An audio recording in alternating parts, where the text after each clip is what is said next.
My name is Caroline Johnson. I've been married for 10 years, but my husband, Thomas, and I don't have any children.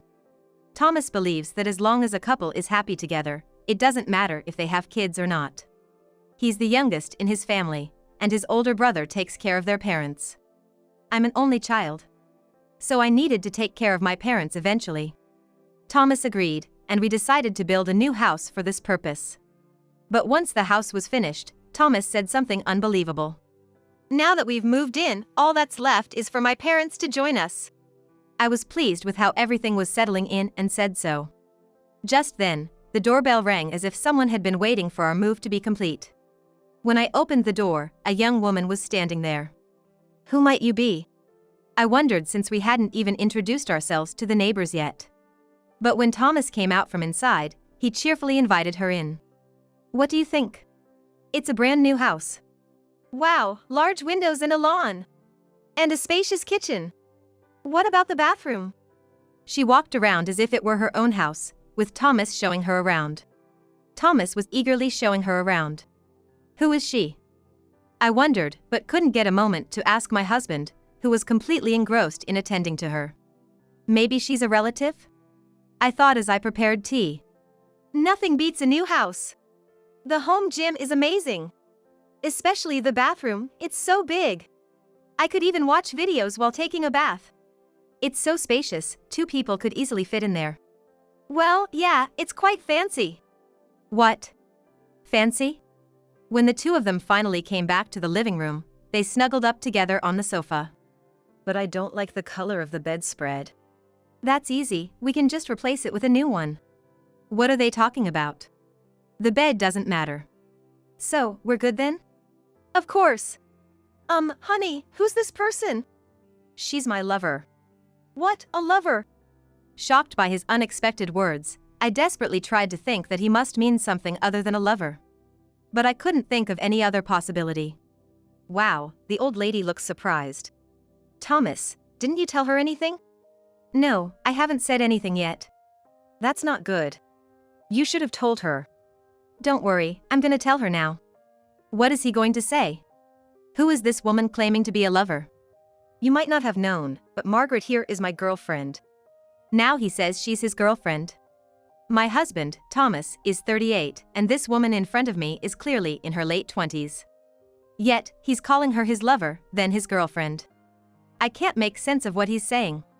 You still don't get it? You're so clueless. Does this mean you've been cheating? It's not cheating. Is he going to say it's serious? It is serious. Ah, just as I thought. This feels like a line from some TV shows I've seen. The whole "it's not cheating, it's serious" thing.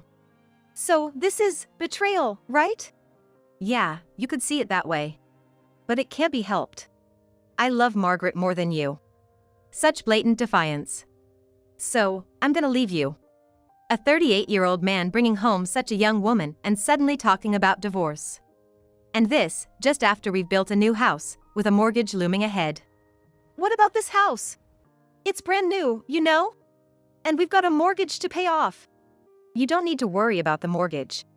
After all, the house is in your name, so you're the one who'll be paying it. What? Yes, the house is in my name. When we were discussing the ownership, my husband said, I'll be covering the living expenses, so you can handle the mortgage. In return, let's put it in your name. Who knows, I might pass away first.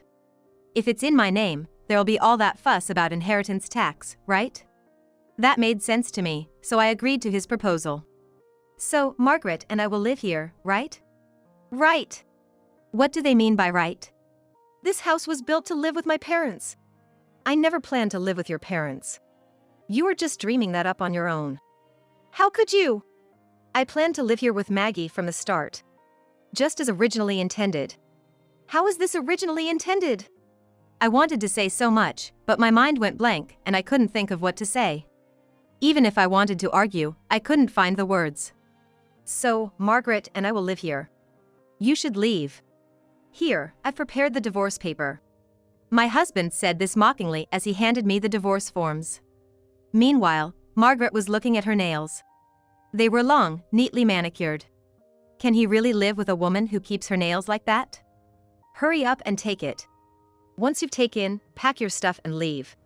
And take the divorce papers to the court, will you? We're planning to get married soon. The woman said, smiling triumphantly. Feeling rushed, I took the divorce papers and went to the bedroom to pack my things. I was supposed to sleep in this bed tonight, but now it will be my husband and that woman. I felt nauseous. Hey, how much longer are you going to take? Margaret is telling you to hurry up. Just get out already. I couldn't say anything back, barely managing a nod. Leaving the house, I went to the court to submit the divorce papers. Then, I headed to my parents' house, but tears blurred my vision. Arriving home, my mom greeted me, shocked to see me crying. What happened? Mom. I hadn't cried this loudly in years. Tears flooded out as if releasing all the pent-up emotions. Just come inside. Once inside, she patiently waited for me to stop crying. It must have been an hour before I could finally speak. Then, I started talking non-stop, like a dam had burst. What just happened? The betrayal by my husband. His young lover.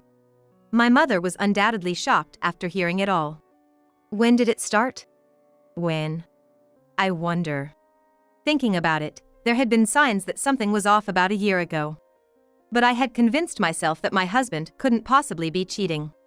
Or maybe, it was just easier to think that way and stop suspecting him. I see. Well, I understand how you feel. So, what are you going to do now? What to do? Are you just going to accept the divorce and step back, letting them do as they please, or are you going to fight back? Fight back? I don't even know what I could do. Yeah, that's tough. After a moment of thought, my mother said, if you decide to fight back, I'll help you. Several weeks later, with advice from my mother, I returned to the new house. What do you want? Came back to pick up something you forgot? Really, old lady, showing up without calling? That's so not cool. We're busy, you know. Quiet, you brat. That's mean. Hey, Tommy, are you going to let her talk to me like that? I'm being bullied by this old lady here. Poor Maggie, it's unacceptable for me to bully you for sure. It's nice that you two are so lovey-dovey, but I've come to talk. Can't you let me in? Why not just talk here at the door? This is my house. You're a stranger now. This can't possibly be your house anymore. Right, that's the important point. I'm a stranger to this man. Too bad. The rights to this place are mine. Now, move aside. I pushed past them and headed to the living room. But it was no longer the living room I had loved, it was filled with the woman's tastes. Such childish taste. Better than being old-fashioned. What's this all about? Spit it out already. I sat down on the sofa, smiled mockingly at them, and said, "Get out." What? Get out? Are you kidding me? You're the one who should be leaving. No, it's you who should leave. The owner of this house is me. Now that we're divorced, I, as the owner, have the rights. If you don't leave, I'll sue you. Sue us? That's right. How can you even sue? That's impossible. Have you lost your mind after the divorce? My mind is perfectly fine. Like I said earlier, we're strangers now that we're divorced. And I'm the owner of this house. You staying here without my consent is trespassing. If you don't want to be sued, you better pack your things and leave quickly. Don't be ridiculous. You didn't say anything like that when we divorced. Of course not. How could I remain calm when you suddenly brought your lover home? In such a situation, who would think about the law? That's impossible. What? I'm saying you can't do it. Oh, and why is that? With your personality, I can't see you doing something like that. I've known you all this time. You couldn't do anything without me. And now suddenly, you're capable of such a big move? You're just trying to threaten me. You're underestimating me. Happy now? Who's underestimating whom? If you keep this up, you're going to get hurt, you know? Ah, do your worst. Fine, you asked for it. I came here to warn you kindly, but you're just foolish. So, if that's what you want, I'll proceed. Enjoy cooling your head in jail. I said this, stood up and headed towards the door. I got into my car and immediately called my lawyer. A few days later, Thomas called me in a panic. Hey! I got a letter from the lawyer. Oh, really? You actually sued us? I haven't sued you yet. But I wouldn't say such things blindly. Before going to the police, I consulted a lawyer. So, we're going to get arrested? That's right. If you don't leave, I'll go to the police. You might be detained for up to 72 hours. If that happens, your employer will find out, and you might even get fired. Why would you do something like that? I haven't done it yet. Please stop. If you want me to stop, then leave that place. No, I can't. Margaret wouldn't like it. I don't care what your dear Maggie thinks. That house is mine. What am I supposed to do? How can I stay in this house? I can agree to a settlement. A settlement? Yes. The settlement amount is $20,000. $20,000? It's a cheap price to stay here. So if I pay $20,000, can I really stay here? Yes, you can. And you won't go to the police? I won't. But if you want to stay, you need to pay the mortgage on this house. Think of it as rent. Rent. Then, I heard some talking in the background over the phone. Listening closely, it sounded like Margaret was saying something. Hey, if we get arrested, will we really go to jail? You'll be detained for questioning. Then it might go to trial, and you could either get a real sentence or a fine. A fine? What's that? Look it up. There's plenty of info online. If you know, just tell me. Scared much? A fine means you settle it with money. How much? Who knows? It says up to $2,000. Then isn't it better to just go to trial? If you think so, go ahead. But remember, you'll have a criminal record, and you'll definitely lose your job. Plus, finding a new job will be tough. If it were just about money, wouldn't everyone choose a trial? But there's a big social risk involved. So, that's how it is. So, accepting a settlement is the best option, isn't it? And if you want to live in that house, you'll have to pay rent. How much is the rent? The full amount of the mortgage. Once I finish paying that, will the house be mine? Of course not. The house is in my name. I pay the taxes on it, so it's mine, no matter how you look at it. That's not right, Margaret says. I don't care how wrong she thinks it is. Your dear Maggie doesn't understand the societal aspects, does she? How the world works. She's young. If you understand it's because of her youth, then as the older one, you should teach her. Not that you could. Your words are harsh. Well, yes. We're strangers now, so I don't need to consider your feelings. I used to choose my words not to upset you, but I don't need to do that anymore. I see. Hey, give me the title to the house. The title? Yeah. Margaret wants to own this house. And we didn't divide any property when we divorced. I should at least get the house, right? Do you think we had property to divide? We both contributed to the living expenses from our earnings, right? So, there's no joint savings. In fact, all the household items and appliances, I mostly paid for them. Technically, I could take all of it. Oh, and the furniture we bought when we renovated, I paid for that too. That's ridiculous. See? Pretending to know about property division will only hurt you. So, okay, not property division. Just give me the house. Are you okay in the head? I can't believe you're asking for that. I have no choice. Margaret insists she wants the house in her name. You're just a puppet. So naive. Please. All right then, you just need to pay the down payment of $20,000. Down payment? Yes, that much for the title to become yours. It's a pretty good deal, I think. Yeah, I guess so. All right, I'll pay $20,000. Then, with the settlement and the down payment, that makes $40,000 in total. Plus, you'll cover the costs for the title transfer. What? What's that? It's a gift, so there'll be a gift tax. Tough, isn't it? You've got to be kidding. This is real, quite a shock, isn't it? All right. I'll do it for Maggie. Sure, Maggie this, Maggie that. Please make sure the payment is in one lump sum, Maggie.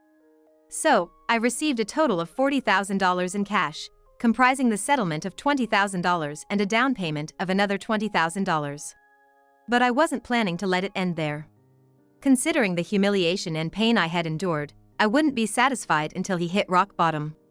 A month later, I heard Thomas's panicked voice again. Hey, Caroline. What's this about? Hello there. But you and I are strangers now. Please don't address me so informally. Got it. What is this about? Well, you're saying this over the phone. That's funny. A lawyer's demanding spousal support from me. Oh, that's a pretty standard claim. How is it standard?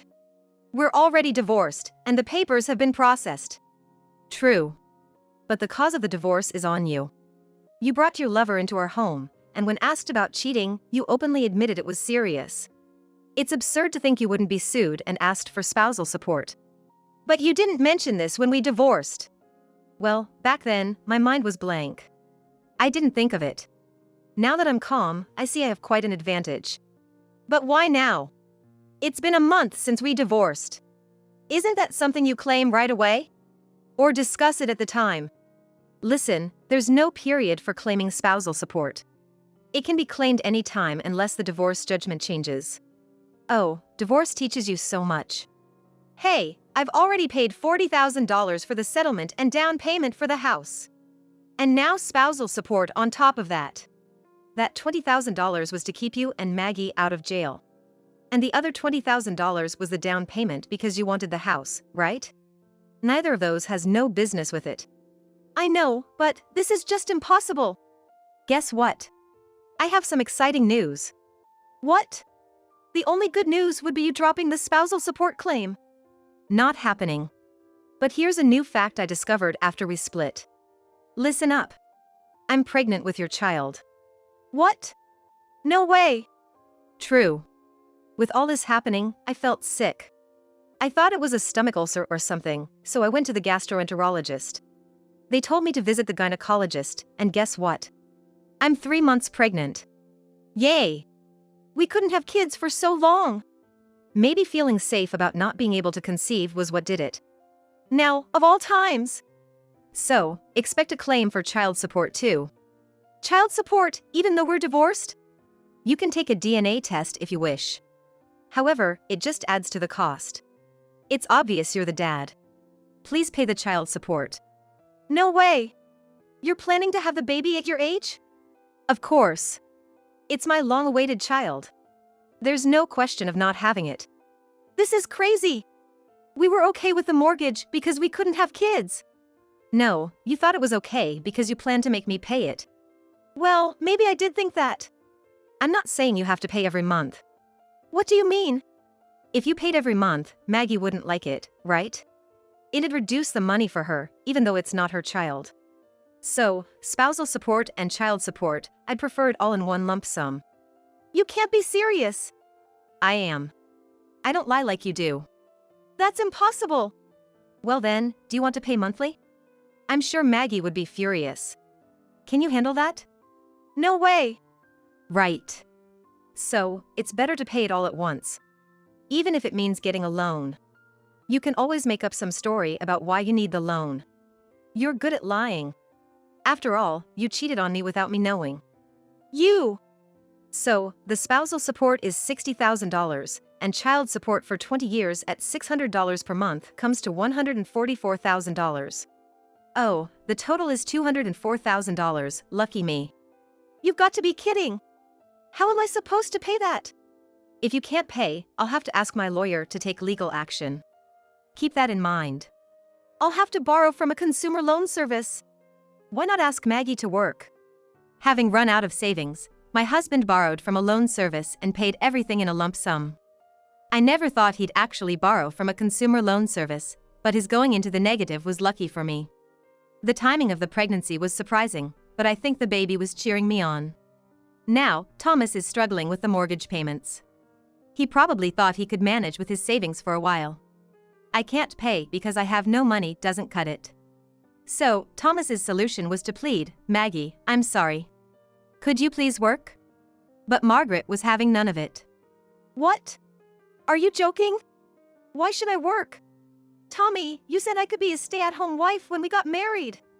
I know, but I can't pay the mortgage.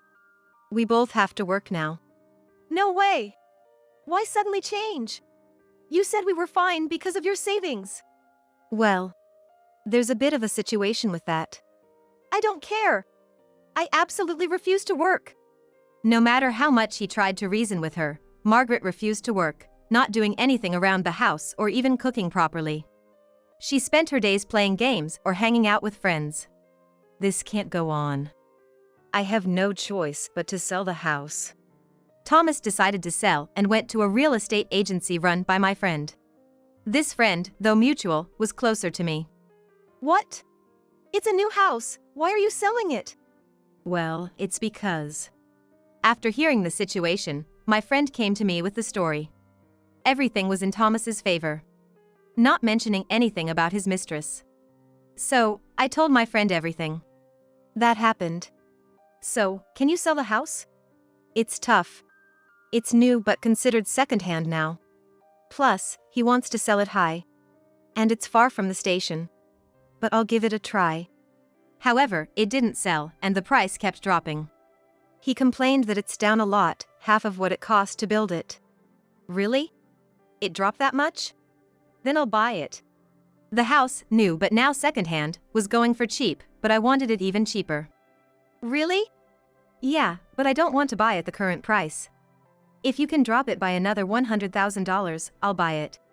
Just don't tell Thomas it's me buying. All right, got it. Then, my friend approached Thomas saying, there's someone interested in buying, but they're asking if the price can be lowered even more. If you drop it by another $100,000, they'll buy it. That much? Yes, that's the offer. But think about it, if you keep holding on to the house without selling, the mortgage will just keep piling up, right? It's better to sell, isn't it? Skillfully steering the conversation, my friend managed to get Thomas to agree to lower the price by another $100,000, selling it to me for less than half its original value. However, Margaret, who hadn't been informed about the sale, was furious. Why are you selling the house behind my back? What do you mean we have to move out by the end of the month? This is not a joke. You're so worthless. I'm sorry, Maggie. But I had no choice. If we continue like this, we won't be able to pay the mortgage and we'll lose the house anyway. All that will be left is debt. That's not my problem. You said I could live in a new house when we got married. This is like a fraud. I'm sorry, please forgive me. There's no way I'm forgiving you. I can't live with a loser like you. I'll divorce you right away. Furious, Margaret left Thomas after he begged for forgiveness. Thomas then used the money from the house sale to repay his consumer loan. However, the mortgage remained. He tried to stay positive, telling himself, all I have to do now is pay the monthly mortgage. And he continued to pay the mortgage, which had been reduced by about half. But then, further disaster struck. It was the damage bill I sent to Margaret for her annoying harassment before the divorce. Thinking it unfair for Thomas to suffer alone, I sent Margaret a bill for ruining my marriage. Margaret, however, tried to make Thomas pay for it. Why am I getting this bill? It's not my fault. You're the one to blame. You should pay for it, Margaret said. Frustrated, Thomas came complaining to me. Why are you sending Margaret a damage bill? I could sense his plea for mercy. You know, she was part of breaking up a family, right? It's only what she deserves. But it's all coming down on me. Just refuse to pay if you don't like it, I said, but Thomas, being bombarded with complaints by Margaret, made a promise he couldn't keep to pay it himself. In the end, he borrowed from a consumer loan service again to pay the bill in full. This led him into an even more difficult situation, as the interest on the loans compounded. He worked his day job and cleaned buildings at night, but it didn't bring in much money. Desperate, he even tried medical trial jobs, which left him physically exhausted and struggling through hard days. As for me, I was living comfortably in the new house with my parents and newborn child, enjoying a very affluent lifestyle thanks to the reduced price of the house, the child support and spousal support, and the down payment from Thomas. It's indeed a happy life for me.